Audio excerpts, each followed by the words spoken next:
The vinyl seat on the bus was still warm when Maria Gabriela Ferreira sat down with a bag in her lap. And inside that bag was a piece of material already capable of changing an entire city. By the time that bus pulled away in Goiania, the damage had already begun. This is the 1987 Goiania radiological accident, one of the clearest examples of how a deadly chain can start with something that looks ordinary, feels valuable, and passes from hand to hand before anyone has the words for what they're touching. In this story, there is no reactor, no battlefield, no warning light over a control panel. There is an abandoned radiotherapy clinic, a heavy metal capsule, and a city that does not yet know it has been opened. We know the fixed points. On September 13th, 1987, two scrap scavengers entered that abandoned clinic in Goiania, Brazil, and carried away the capsule. Inside it was a teletherapy source, cesium chloride, about 93 grams of it, holding roughly 50 trillion becquerels of activity. That number means almost nothing until it reaches skin, clothing, tables, pockets, homes. And then there are the people. Devair Ferreira, who saw the blue glow and treated it like a curiosity worth sharing. Maria Gabriela Ferreira, who became suspicious and did the one thing that exposed the truth. Between those two names sits the whole shape of the accident. Wonder on one side, recognition on the other. In the next minutes, we're going back before the bus ride, to the abandoned clinic, the broken machinery, and the moment the capsule first left the building. If you want more reconstructions told this way, subscribe. Before Maria Gabriela ever got on that bus, the chain had already left the abandoned radiotherapy clinic in Goiania, Brazil. The place was quiet in the way empty buildings are quiet. Broken glass underfoot, stale air, old paint, the smell of dust and rust.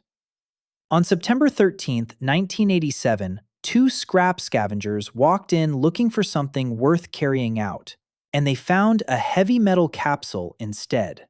They did not find a warning label that meant anything to them. They found weight. They found a sealed piece of equipment from a teletherapy source, the kind of thing that belongs behind walls, not in a yard or a pickup bed. And once it was out of the clinic, the problem stopped being a building problem. It became a hands problem, a transport problem, a home problem. That is the hard part of this story. The object did not need to explode to do damage. It only had to be opened, handled, admired, and moved. Inside was cesium chloride, with a level of activity that nobody in that street could see, smell, or measure by instinct. So the men kept going. They carried it. They passed it on. And every step after that made the circle wider. By the end of that first day, the accident was already no longer trapped in one place. It had entered a neighborhood, and nobody yet knew which touch had mattered most. From there, the material kept moving in the most dangerous way possible, casually. Once the capsule had been taken from the abandoned clinic, it stopped looking like a medical problem and started looking like property. Something to carry, to open, to inspect, to show. That is what makes this accident so hard to listen to even now. The threat did not announce itself with heat or noise. It sat inside metal, silent, while people treated it the way people treat any strange object that might have value. At some point in that chain, Devair Ferreira saw what the others saw next. Not a warning, but a blue glow. In a dark room, that kind of light does something to judgment. It feels rare. It feels beautiful. It feels like proof that the object is special, maybe even useful. And once Devair decided it was worth keeping, the accident changed shape again. It was not just about scavenging. Now it was about trust. He gave small specks to family and friends. They handled them with bare hands. Some rubbed the material on their skin. Think about how intimate that is for a second. Not some distant exposure, but fingertips, palms, clothing, the surface of the body itself. What had been sealed inside a teletherapy source was now being shared from person to person as if it were harmless. And because cesium chloride can spread in tiny amounts, every gift widened the map. A room could be contaminated without looking changed. A person could carry the danger away without feeling it. The first people close to it still had no clear reason to be afraid. Only the object, the light, and then the first signs that something was wrong. In the days after Devair Ferreira began showing the material around, the accident moved into the most private spaces a city has: kitchens, bedrooms, work tables, family visits. That matters because once the source was no longer treated as scrap and started being treated as something interesting, every ordinary object around it changed meaning. A pocket was not just a pocket. A cloth was not just a cloth. A hand passing something to another hand became part of the chain. This is how radiological contamination works when people do not know they are inside it. The danger does not stay where it began. It follows touch. Devair was still focused on the blue glow, on the strange appeal of it, on the fact that it seemed worth sharing. The people around him responded the way people often do to unusual things brought into a family circle. They leaned closer. They looked. They handled it without fear. No one in that room had the training to see a teletherapy source hiding behind what looked, for a moment, almost like a curiosity. But Maria Gabriela Ferreira was moving in the opposite direction now, towards suspicion. That shift is the hinge of the whole story. Somewhere between the object itself, the way it was being passed around, and what she was seeing around her, she stopped accepting the material as harmless. She began to think the source might be the reason trouble had entered the house at all. And once one person begins to suspect the object, the entire shape of the accident changes. Because the next question is no longer, what is this? It is, how do I get it away from everyone? So the next move came from Maria Gabriela Ferreira, and it is one of the most important moves in the whole reconstruction.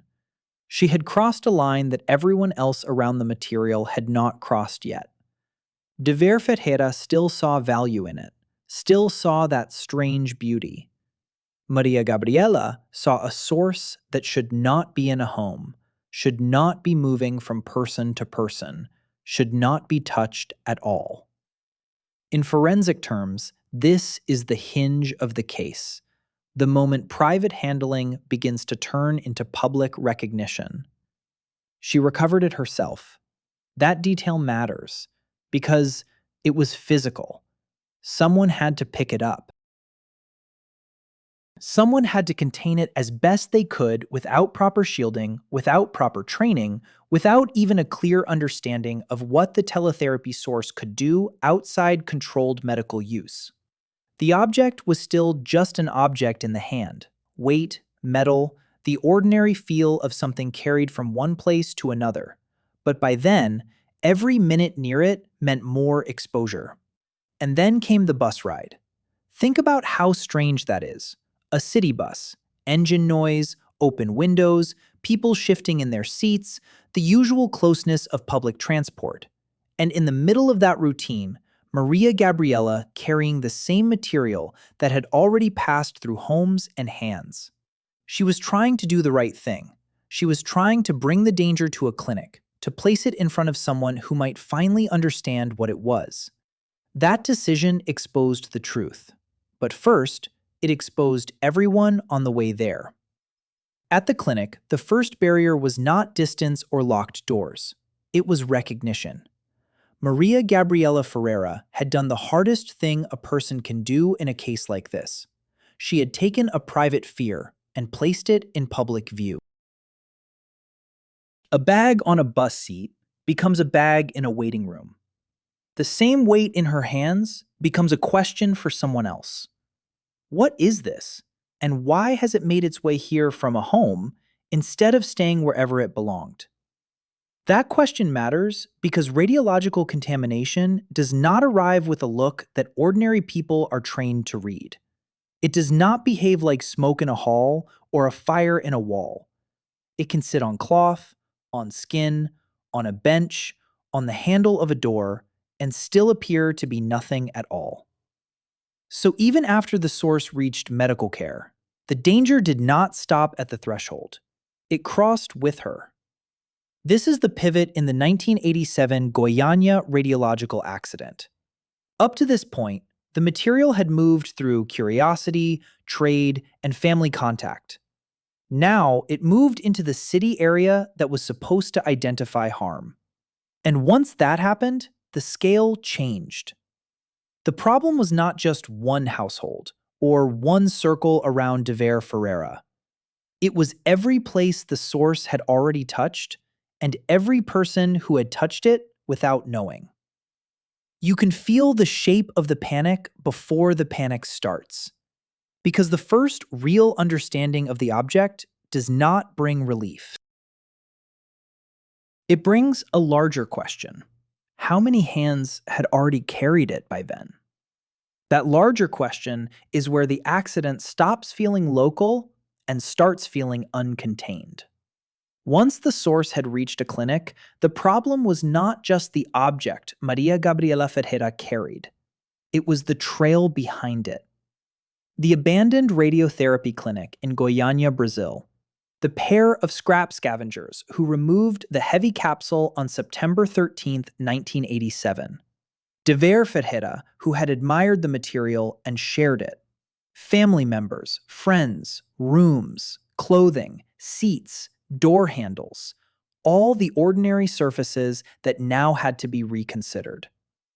This is the cruel logic of radiological contamination. People imagine danger as a point, one place you can tape off and avoid. But this was already a path. The teletherapy source had been broken out of the controlled setting it was designed for. And once that happened, the city was dealing with contact history, not just a single location. Every memory mattered. Who held it? Who visited? Who took something home? Who stood close and thought nothing of it? And the most frightening part is this.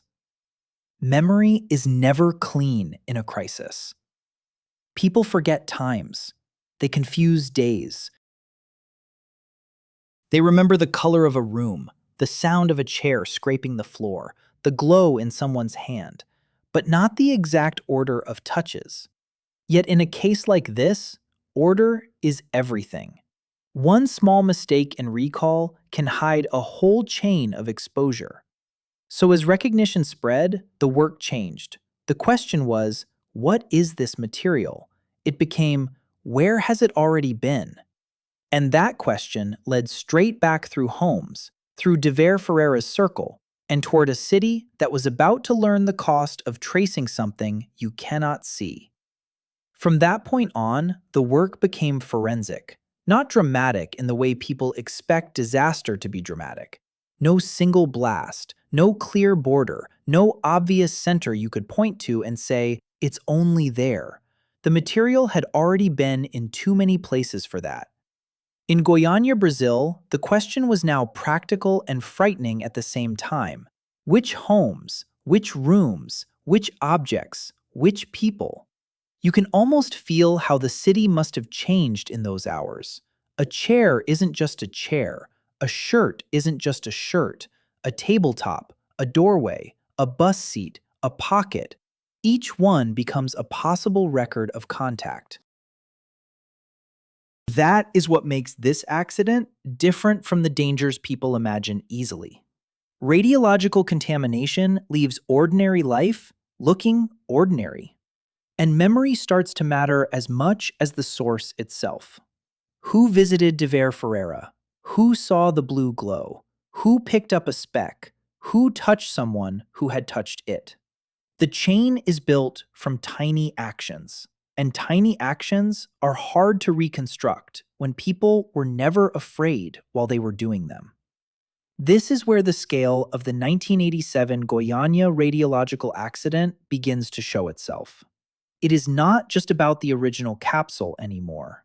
It is about tracking a substance that moved through affection, curiosity, and routine.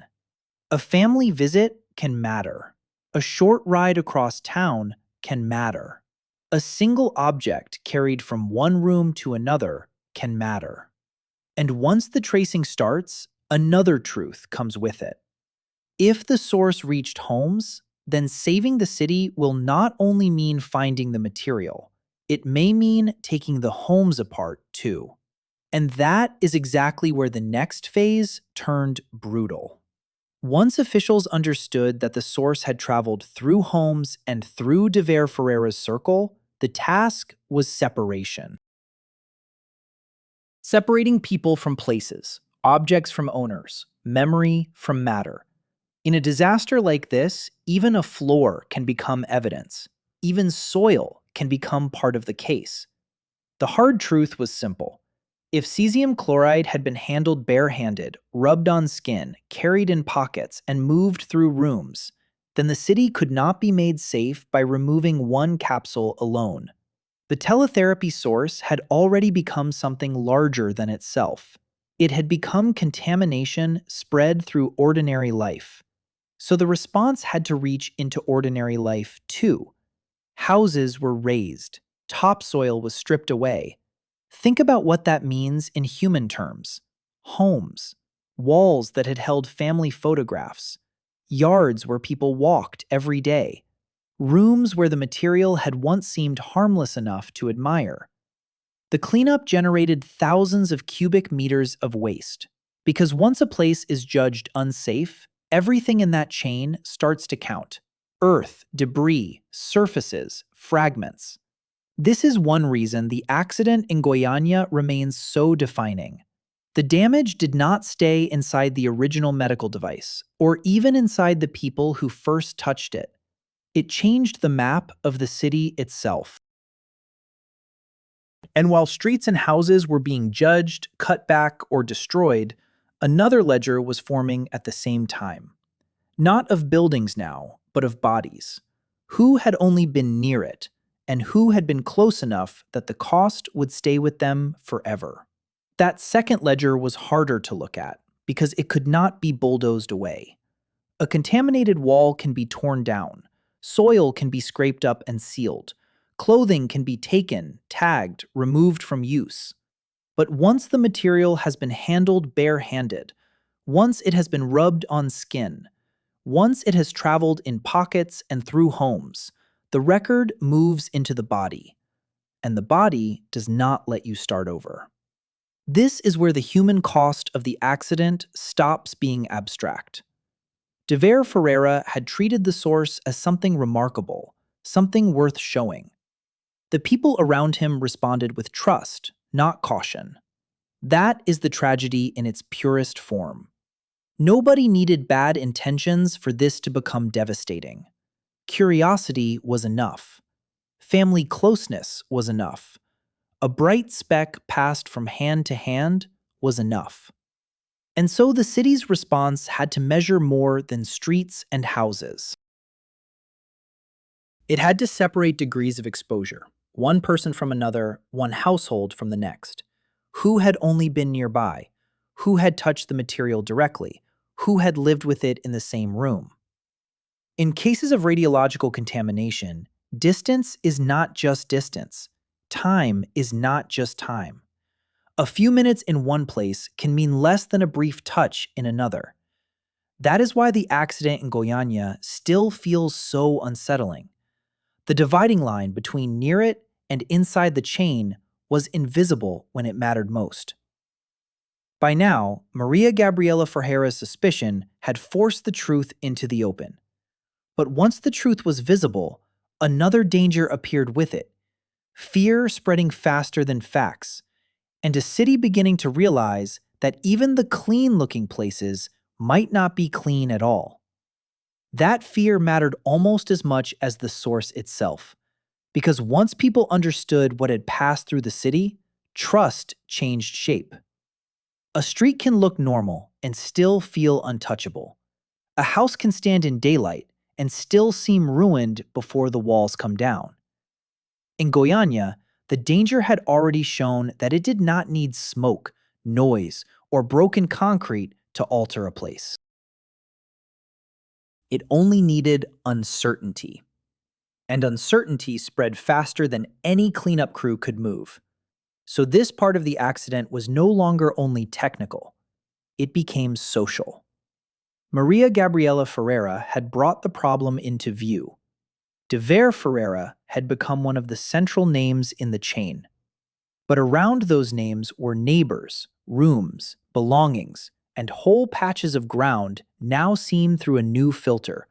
Maybe safe, maybe not. That is one of the ugliest effects of radiological contamination. It teaches people to doubt ordinary contact. And behind all of that sat the question nobody could avoid forever. How had a teletherapy source been left in an abandoned radiotherapy clinic in the first place? That question sharpens the whole story. Yes, individuals handled the material. Yes, people passed it around without understanding it.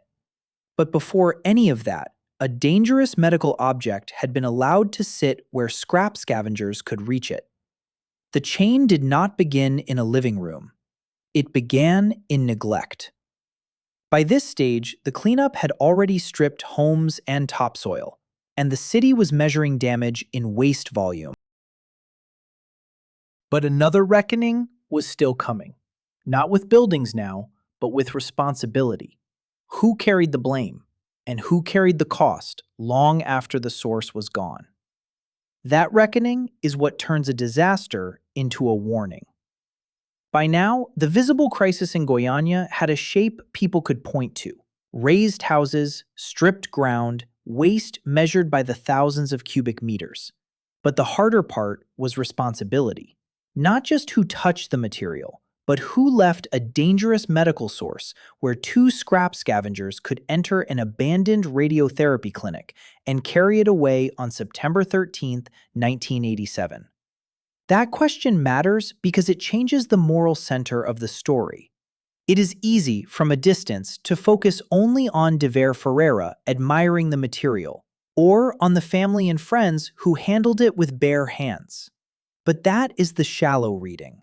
The deeper one begins earlier, in the gap between a machine that should have remained controlled and a city left to discover its danger through touch, illness, and guesswork. And then there is the social cost. Once a place becomes known for contamination, the damage does not stop at the cleanup line. Streets carry a reputation. Homes that survived can still feel marked. People who were near the chain may be looked at differently, even if fear runs ahead of fact. In accidents like this, stigma becomes its own afterimage. It lingers. So the legacy of the material was now split in two. One part sat in waste, sealed away from ordinary life. The other stayed in memory. In the names Maria Gabriela Ferreira and Devair Ferreira, in the abandoned clinic, in the bus ride, in the homes that were taken apart to keep the rest of the city safe. And once a city starts measuring memory that way, one final ledger begins to matter more than all the others. Who lived through it, and what exactly was left of their lives afterward? That final ledger is always the hardest one, because it refuses to stay technical. You can count waste, you can mark streets, you can point to the abandoned clinic, the bus ride, the homes that were torn down, the patches of soil removed. But when a city tries to count what remains in people after something like this, the numbers stop feeling clean. Survival is not a neat category. Neither is loss. In this story, Maria Gabriela Ferreira stands in that ledger in a strange and painful way. She is the person whose suspicion broke the chain open. Without her, the source might have kept moving through Goiania even longer. But that same act, recovering it, carrying it, placing it before others, put her inside the danger as well. Devair Ferreira stands there too, for the opposite reason. He helped spread the material because he saw wonder where there was risk. Between those two names, you can feel the whole tragedy of the case.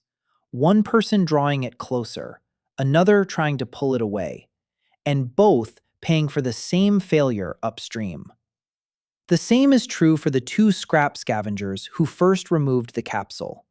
It is easy to freeze them in the first act of the story and leave them there, but they belong in the aftermath too. Once they carried the source out of the abandoned clinic, they were not just the beginning of the accident, they were part of its cost. And beyond those names, there were people who were never central in the headlines at all. People near the chain, near the homes, near the handling, near the fear. By the time the city understood the shape of what had happened, the source was not the only thing that needed to be contained. The memory of it did too. And that is where the story finally settles into its true shape. The source was recovered, the houses touched by the chain were cut back or destroyed, topsoil was stripped away. Thousands of cubic meters of waste had to be managed because a dangerous medical object had been left behind, carried out, admired, shared, and only then recognized for what it was. That is why the 1987 Goiania radiological accident still stands apart, not because it arrived with spectacle, but because it entered ordinary life so quietly that people made room for it before they feared it. Maria Gabriela Ferreira remains at the center of that turn. She did not end the danger cleanly. Nobody could by then, but she forced it into the open. Devair Ferreira remains there too, as a man who mistook a fatal thing for a beautiful one. The two scrap scavengers remain in the first motion of the story, carrying weight out of an abandoned clinic without knowing they were carrying consequence with it. A sealed machine in a treatment room is one kind of object. The same material in a pocket, on a bus seat, on a kitchen surface, in a yard with the topsoil taken away, becomes something else entirely. That is the lesson Goiania leaves behind. Catastrophe does not always arrive as force. Sometimes it arrives as permission. A gate left open. A room left empty. A dangerous thing left for ordinary hands. Later, when the crews were gone, some places must have looked almost calm again. Bare ground, clean light, fewer walls than before. And somewhere in the memory of that city, there is still a bus seat, a carried bag, and the moment private suspicion became public truth. If you want more reconstructions told with this level of detail, subscribe and stay with the channel.